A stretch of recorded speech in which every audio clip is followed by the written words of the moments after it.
saying congratulations on this album. I've been listening to it non-stop over the last couple of days, and it's absolutely blown me away, so congratulations. Dude, sick, man. That's awesome to hear. Thank you very much. Hell yeah. So, mate, tell us a little bit about this album. What was it that you guys were trying to achieve with this album? Did you have goals when you went into it at all?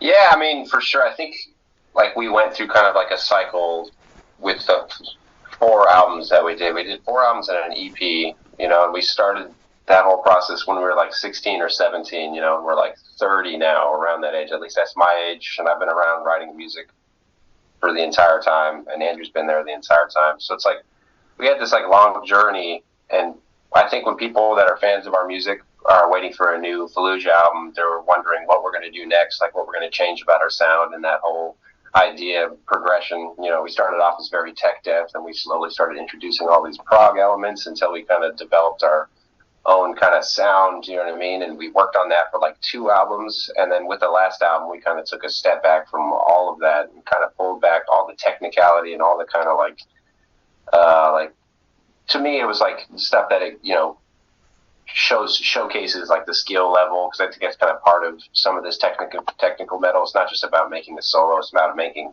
an insane solo or insane riffs, and you're in awe of the playing as well as the music. You know what I mean? We kind of wanted to step away from that and like take on different challenges when it comes to like building atmospheres and arranging music. And that shit was pretty challenging for me, at least, being able to come up with these new ideas and not rely on old stuff. And so when we finished that, you know, it was almost like having like my palette kind of cleanse, like kind of like we kind of were starting from square one. And I knew that when we started writing this music, because we started writing this music before the pandemic even happened, and I was like, you know, I want to really almost attack this album like it's our first album again, and like reestablish and like kind of go at it with like the same energy as when we were young, but even more aggressive, not in just like the sense of like aggressively attack the goal or whatever, but aggressive, and like I want the songs to sound very vicious sounding and very intense, and more intense than any riffs that we had done previously. You know, we had riffs that were crazy on the first album, like super influenced by, you know, Decrepit Birth and Necrophagus and the Faceless. That's like what we grew up being obsessed with, and you know, I was trying to incorporate in this newer album stuff that's just as intense as that, but even tries ideas that we hadn't tried before, like, you know, counterpoint with the riffs. Like I really like the way on this record we achieved this kind of like the left guitar and right guitar are never playing the same thing when it comes to the riffs. So you have like these intertwining lines that kind of dance around from the left speaker to the right speaker, and it has this almost psychedelic kind of like, there's like depth to the riffs a little bit. So ideas like that, where it's like we're setting out for some of the original goals of when we were younger, but we're taking the experience from touring and trying music out on stages over 10 years and trying to do it at the most mature level we can, you know, and do it with like this idea of like, this is going to be the best record we've ever put together, and we're gonna, I think Mark, the guy who's producing our record, put it together. He's like, let's blow their dicks off with this one. Or maybe you could just you could write down "rip their face off" or something. I don't know. Yeah. This energy from the beginning to just like, let's make this as crazy as possible, but you know, to set out with some of the original goals of the band and really establish the band's sound once again. There is a real feel of perfection with this album when you listen to it, and I read that you guys were in the studio for 6 months. Was there a lot of experimentation and throwing out stuff that didn't work during that 6 months? Is that why it took that long in the studio? Yeah, for sure. Well, every single aspect of the record, I think just because we were like kind of in the setting of being in this pandemic and not totally sure like when or if touring would ever start again, but we were still just kind of embracing like, let's put in as much as work as we can with this time, because we'll be able to tour and release it, just believing that, you know, and moving forward.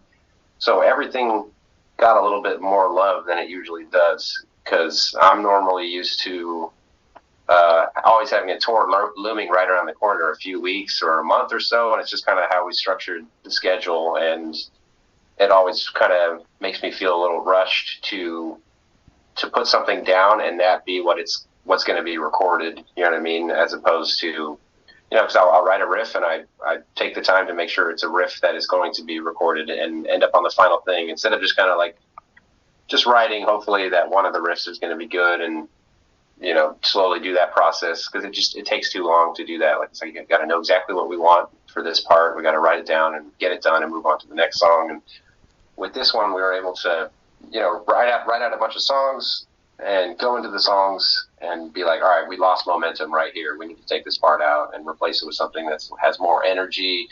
Or, the other way around, like, okay, we've just been blasted with riffs for too long. The balance of this song is off. Like, we need to go in and change it. And, like, really taking our time with stuff like that. And that kind of mentality was used on the writing, as well as everything from, like, picking the tones of the amps. Like, we spent forever choosing speakers through cymbals to, like, EQ boards. And it was just, everything was super tedious, and everybody was super on board to make this the best record we've ever done, including Mark Lewis, the guy who was recording it. And we pulled out all the stops, including all of our time. Like, we worked so late every night and rescheduled flights a couple times. And yeah, I don't know, the guy, I bring up Mark because he was right there saying, like, oh no, we'll spend longer on this, or we'll put another couple weeks into this. Like, everybody's had this goal that, like, we can't really let the pain of this taking so long stop us from making something insane, because it's almost like we have to at this point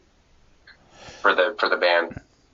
You also had 2 new members come in as well, including a new vocalist. Tell us a little bit about that journey, finding the right guys to fit the band, but also then what they brought to the band that you found during the recording. Sure, yeah. Well, Kyle, I think, was just like I said with the music, when we needed to get a new member for the band, like, that always sucks, because it's like, usually you got tours coming up, you want to get this thing moving, you can't spend all this time auditioning people for months and months, and, like, there's so many different aspects of people that make them a contender for being in the band, and sometimes you don't get everything you want with somebody, you know what I mean? Maybe you got somebody that's available to do what's required of the band, which is, like, a lot of touring. Not a lot of people can stop their life and be gone for multiple months at a time and, like, commit to that. There's so many reasons why people can't do that. So finding somebody just down for that, and not green, has experience, then also has love for the music and is talented and creative, so looking for somebody like that took a long time, and there would be people that would have some aspects really good, and then, the others that wouldn't work out. And I think we just trusted, and we had just done the album before, so we were kind of used to the chaos and anxiety that comes with that, you know what I mean? So we were just like, let's just be steady, take our time with auditioning. And when we finally auditioned Kyle, because I knew him because I did a guest solo on his band, Archaeologist. He has tons of EPs and records written that he was writing on his own time, so he has, like, tons of music to look into to see what he could do. When I sent him a demo, he sent me back an audition from a song that was already out. He, like, totally killed that, so I sent him one of the new songs and let him write his own phrasing over that song, including some, like, just made up dummy lyrics or whatever, like, see if he can kind of fit the vibe or whatever. And what he sent back to me is essentially what you hear on the final version, like, his phrasing. Because normally I write the phrasing of the vocals, I write all the guitar parts, and they're so intricate that sometimes if I don't, like, kind of put down some scratch reference tracks for the vocals, it seems to be, like, tons and tons of back and forth. So I always end up just having to do a scratch track anyway to explain the ideas. So I usually do a scratch track. That way they get a vibe for what kind of, like, how intense the accent should be, or even where the vocals should be at all. And I decided just not to send him anything like that, no guidance or whatever. And, like, the phrasing that he wrote back was just so much better than anything I could think of. And it had, like, so much, like, kind of energy, and, like, that's when I'm making, like, vocal accents, I'm just trying to make the music sound more energetic. And the guy just nailed it. He just crushed it. Like, it was just so good. I was like, all right. I'm like, okay. And then, he's also totally in for all the touring and everything else that goes with it. So when I finally was like, all right, let's finish up this record, basically, because I had most of the music already written, and I was just waiting to find the right guys to go in the studio with, and then I was going to book the studio time. And yeah, that guy was, I was hoping somebody that was talented that could just get the job done for me, but the guy just went way above and beyond with the amount of work he put into it.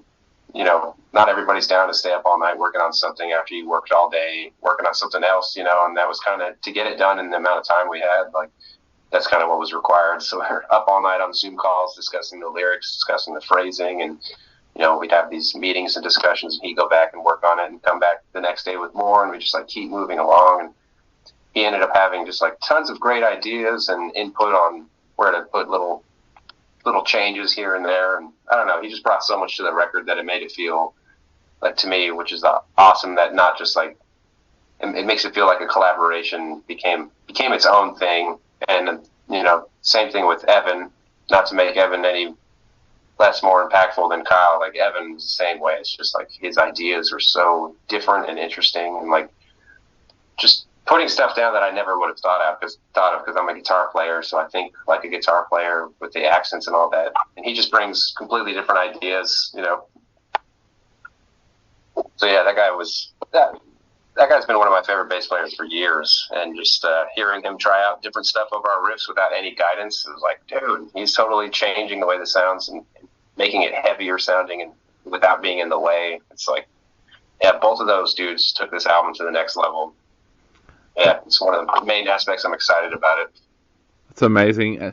And also, this is not a concept album, but there's a bunch of themes that are explored on this album throughout the album. Tell us a little bit about those themes, because they're so deep and they really make you think. So what were some of the themes that you wanted to explore with the album?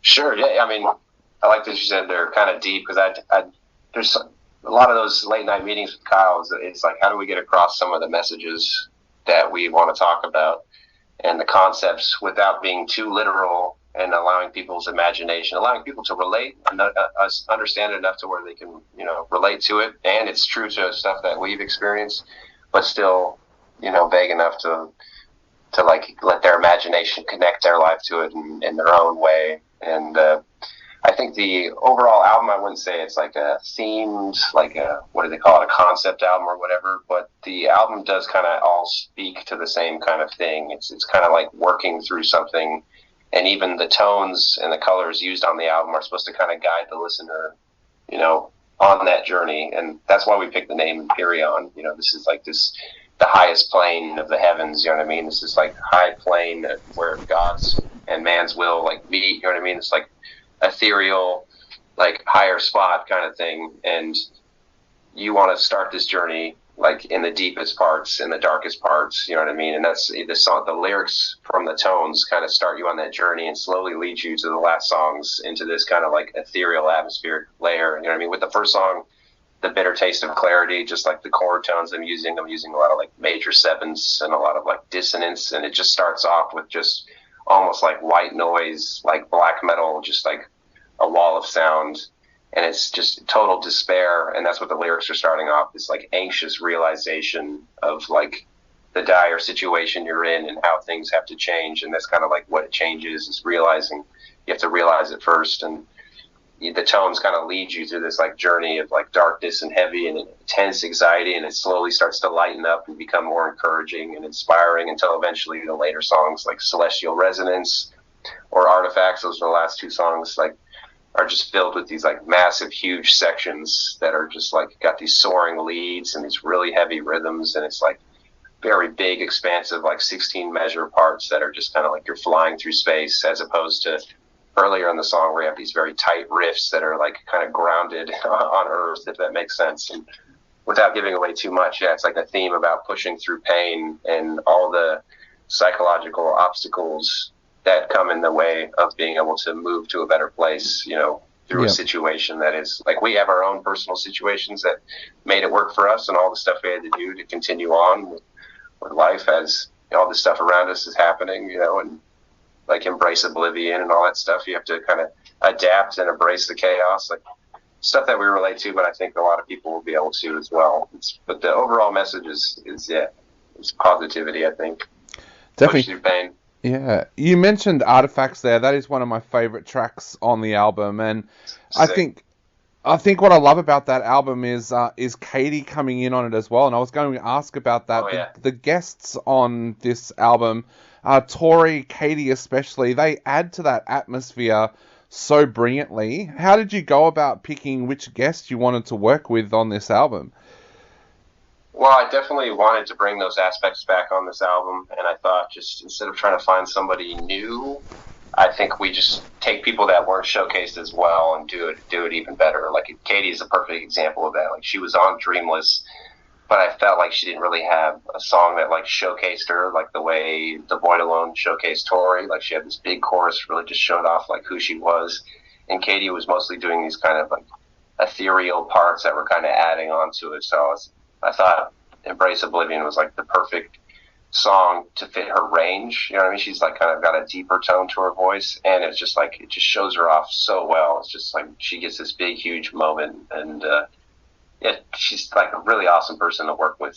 Like she puts a lot of work into it. She makes it perfect. You know what I mean? Some people you have to kind of work with personalities, with the time constraints and the resources they want, and it's kind of like that's cool. I'm gonna have to like write the part for you. You know what I mean? But this person, it's like, you know, they just try these ideas and they're totally aligned with our thoughts about like sci-fi movie, Blade Runner, Vangelis kind of like vibes. Like she totally gets that thing, and like so she's perfect for working with Fallujah. And I think just getting somebody new for the sake of getting somebody new would have been a bad move. And I think also the fans are just stoked that, you know, to see her name back on the record. And the same thing goes with Tori.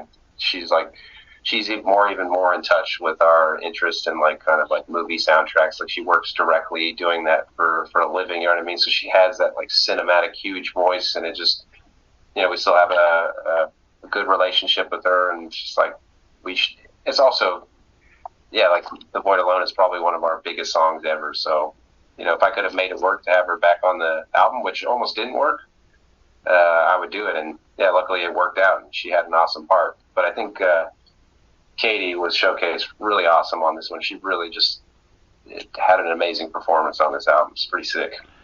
Definitely. Well, Scott, we are running out of time very, very quickly. So to finish up, what would you like to say to all of our listeners out there before they go out and grab a copy of this album? I mean, before they grab a copy, like what should they be thinking about? Yeah. I just want them to enjoy the music.